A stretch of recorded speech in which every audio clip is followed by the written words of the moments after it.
Yeah, definitely. The first point of call for all of us on the film was definitely Testament to Youth for a start.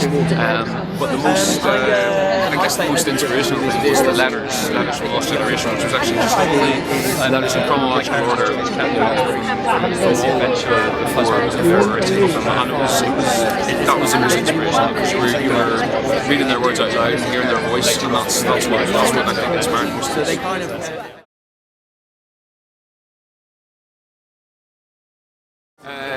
Yes, so one of the most tragic things, and the most tragic thing about Victor is that initially he's not drafted anymore because of his eyesight, but as the world goes on and more men are getting lost, they're desperate for men, so Victor is called forward, and ironically does lose his sight and comes back blind.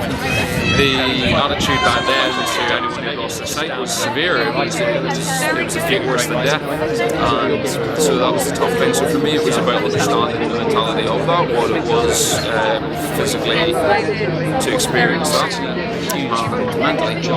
So I contacted the Blind Veterans UK, which is a fantastic charity. They were absolutely brilliant to me. Not only did I learn about them and the fantastic work they do, but they gave me the first-hand experience of what it was to be blind. They turned up the centre down in Brighton.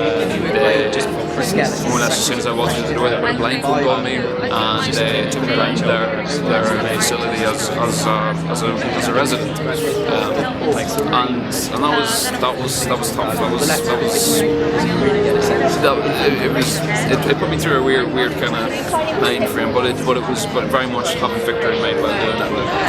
And then again, after I'd spent that 3 or 4 hours being blind, they took me around the same tour of the building so I could see and experience what I thought was reality. But to me, that was vital, not only just as for Victor, but as a life skill as well. It was a fascinating thing to go through.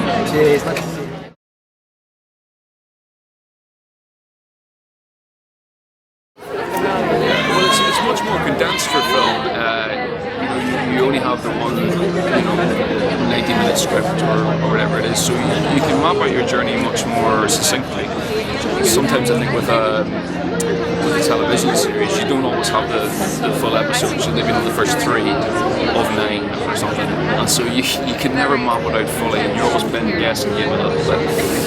But in terms of the actual being on set and filming, it's actually quite similar. There's not a huge amount of difference actually these days. Television is just becoming better and better.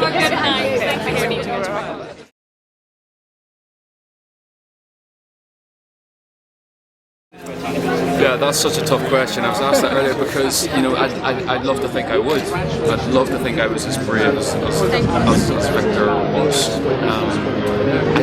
I don't know. I don't think I could. In the time, I think the thing is those guys were conditioned to believe that it was the honourable way. And I think now we view war as fearful, as terrifying, as I guess revolutionary. Maybe whatever your reaction is to it. But to them, it was an honourable way to go if you were going to go. And I can't sort of liken it to anything today, but I'd like to think I'd be as brave as him.